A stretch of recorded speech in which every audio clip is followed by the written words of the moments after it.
Republican leader. I want to begin today with a quotation.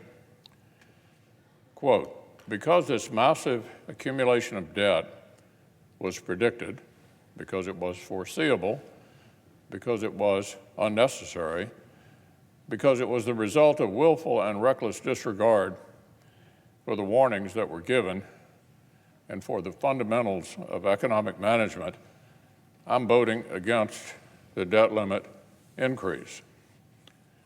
Now, Madam President, that was then Senator Joe Biden in March of 2006, right before every single Democratic senator voted against raising the debt limit and made a unified Republican government do it alone. Here's another quote.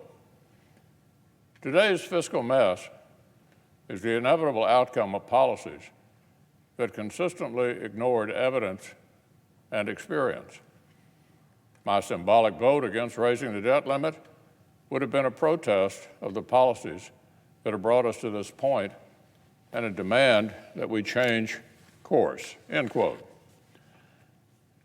Well, that same speaker, then Senator Biden, 2 years earlier, in 2004, as Senate Republicans have made clear since last July, and as I reminded the President in a letter just this morning, his sentiments then are our sentiments now. His sentiments then are our sentiments now.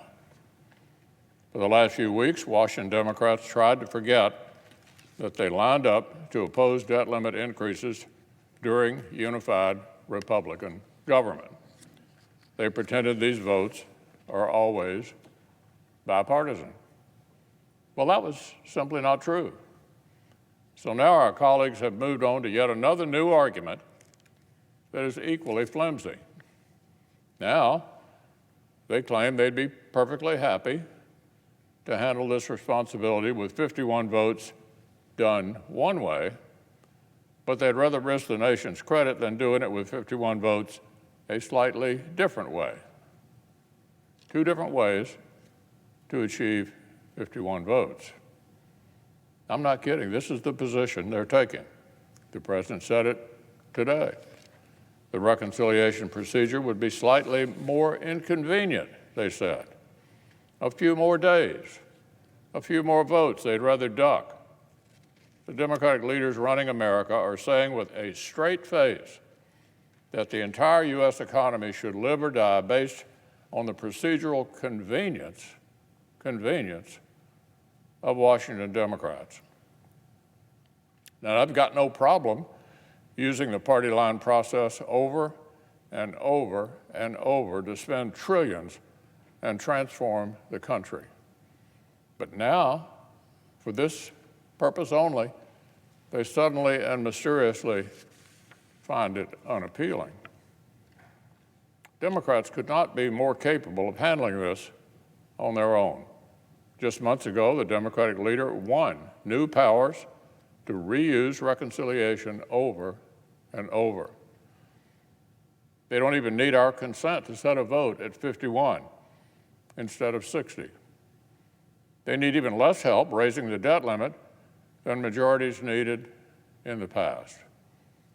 So trust me, Madam President, if Republicans were sitting on a hidden veto power to stop reconciliation bills, you would have heard about it way back in the springtime. The majority doesn't need our votes.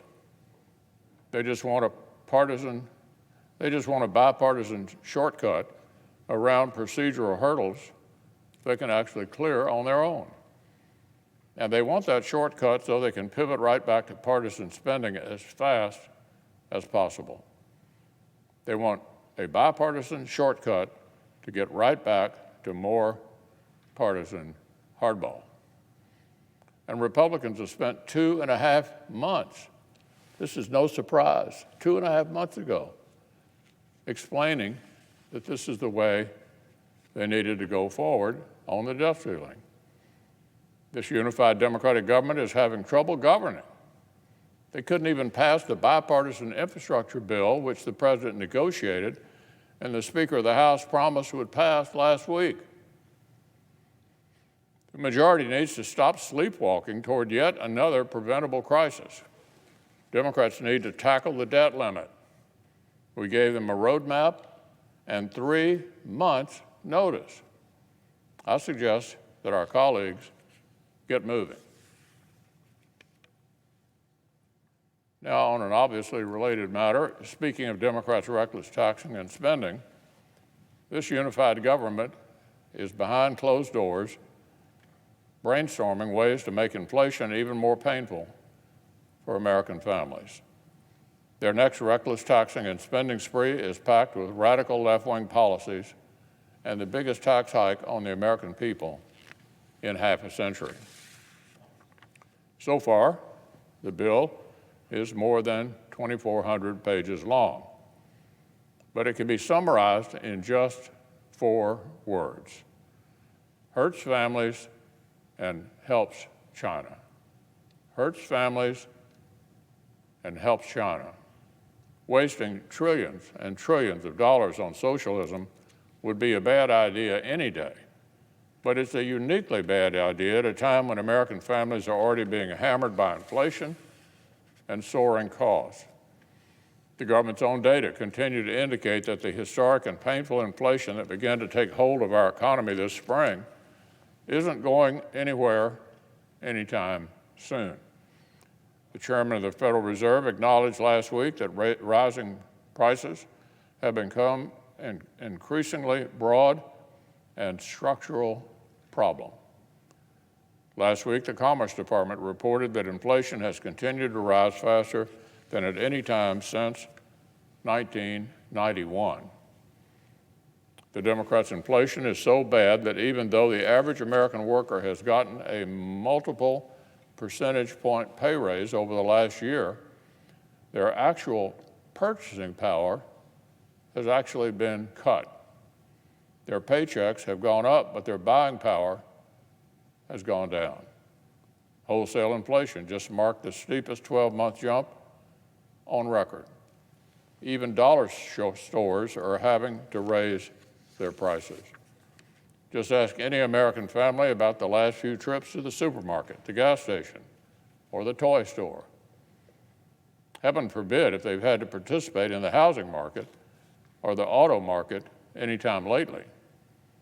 And the Democrats are uniting around yet another multi-trillion-dollar taxing and spending spree. I guess our colleagues think they can inflate their way out of inflation.